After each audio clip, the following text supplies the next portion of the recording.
Mom the Medium by Ryan M. Oliver. Read by the author.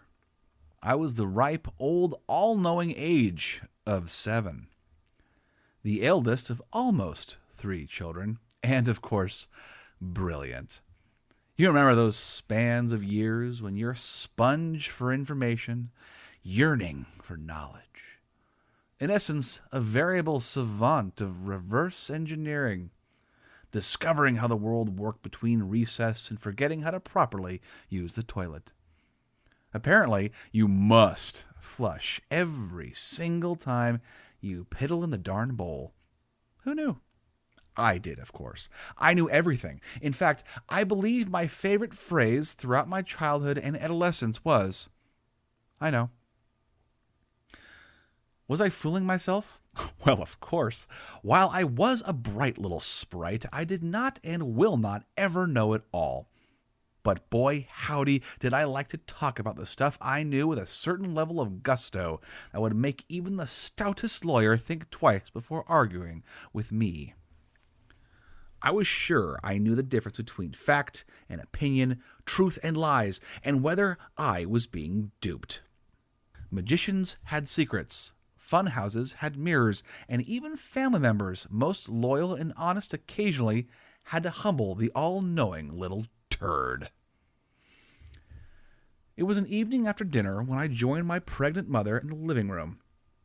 I remember her sitting on the couch with her feet propped up on the square coffee table enjoying a baseball game. She was doing her best to relax after a long day of work, carrying what would be my baby sister, who is also a turd, for the record, and caring for me and my younger brother. Yes, you guessed it, the third turd of the pile. Anyway, my mother was finally getting a free moment to herself to watch her beloved Mariners. I, of course, invited myself to the viewing, toting along the nightly homework folder. While I quietly opened the paper packet of assignments and practice sheets, I listened to the warm voice of Dave Niehaus announcing one of the great American pastimes. My mother quietly shifted her weight behind me as I settled into my studies at the coffee table. At this point in my life, I was accustomed to hearing the monotone discussion of play-by-plays baseball and other sports games often droned on about in the background. I had become somewhat of an expert at blocking out all sounds associated with them. While I enjoyed the game and understood its rules, it was never a pastime I sought out to enjoy during my alone time. My mother, however, loved the game her entire life. I recall fondly of her adding her own commentary as the games would go on. This night was no different. "I really hope we win this one tonight," Mom said. I looked up and read the score to myself. "We're winning now. Do you think we have a chance?" "I do. I have a good feeling about this game," she said with confidence. I shrugged and returned my attention to the math problems in front of me. "We need to win as many games as possible if we're going to have a chance in the playoffs this year." I nodded and probably asked a question that was most astute for my young age. She would respond with an earnest and convincing answer that would satisfy my curious mind, and I would return to my work. Nothing new in this house. I could always rely on my mom to be polite and truthful, annoyingly useful traits that she passed down to me, so I would have had no reason to doubt her knowledge and wisdom. To add to that point, with a name like Mary, as in Mother Mary, the mom to Jesus, a mama of the most holy in all of Christendom, it would be safe to assume, I use the word assume on purpose here, that honesty is next to godliness for a woman with such a famously pious name. Then to add the cherry on top, she, my mother, was raised Catholic. Pfft. My 7-year-old self had nothing to worry about. No deception here. That couldn't possibly happen. Still diligently working on my homework, I continued to ignore the droning white noise of the announcer. However, the names of players I admired would make my ears perk up, and I would divert my attention for that person's at-bat. "Up next is Ken Griffey Jr.," said the announcer. I loved how they said his name. It always excited me to see number 24 walk up to the home plate. "All right, Griffey is up," I would say. Mom would smile and usually speak the generic, "Hit it out of the park, Griffey," or "You go, Griffey."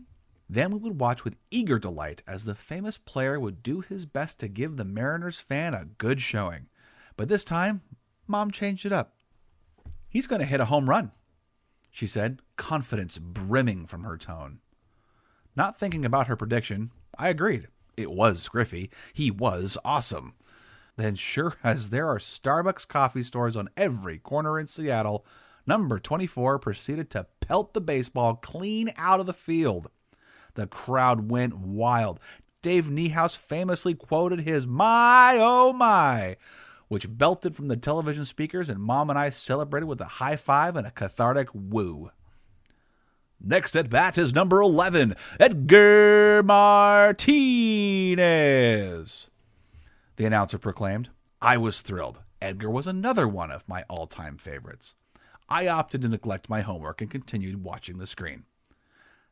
"Edgar's going to hit a double," Mom stated, like a weatherman telling us Washingtonians that it was going to be moist this week.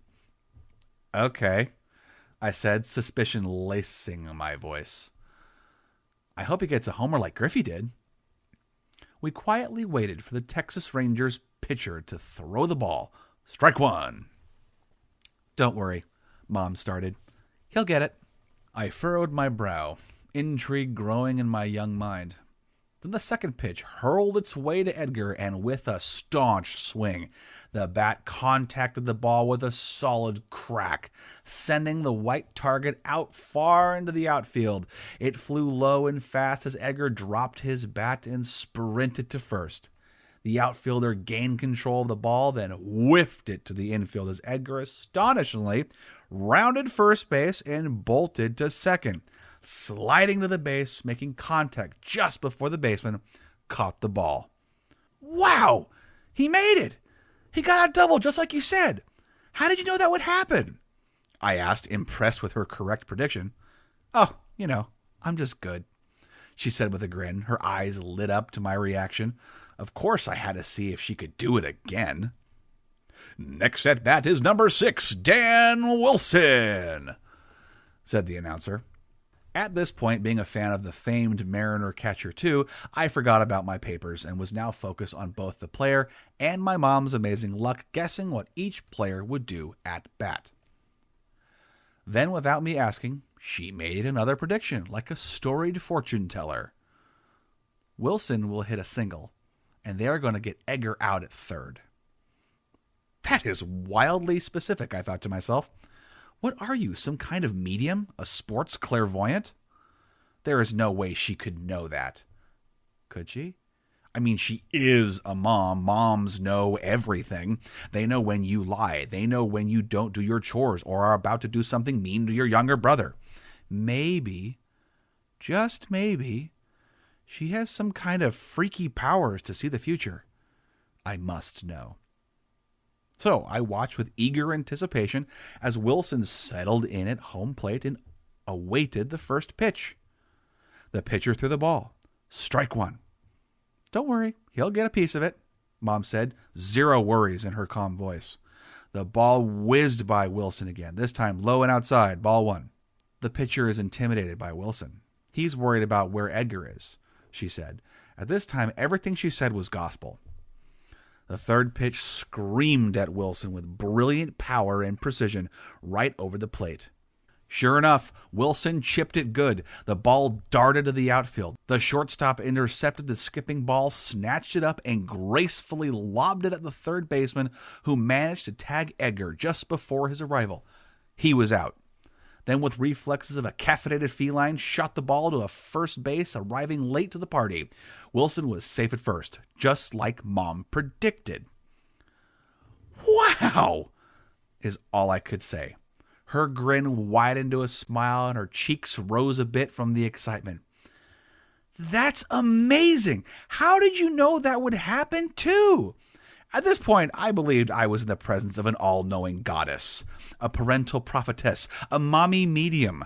My little 7-year-old mind had been officially blown away. With another great smile, she said, "You know, your mom is just really cool and smart. Also," she paused, sporting an evolving, mischievous grin, "look at the top right corner." "Replay!" I cried, jumping to my feet. "Mom!" Not mad in the slightest, honestly impressed. "Yep," is all she said before bursting into eye-watering laughter. I stood absolutely astonished as I realized that my mother, who never pranked, joked, or goofed me like this in my life, got one over on the 7-year-old little turd who thought he knew everything. I had been truly humbled, and to this day recount this story as one of my favorites when I believe just for a moment that my mom could predict the future.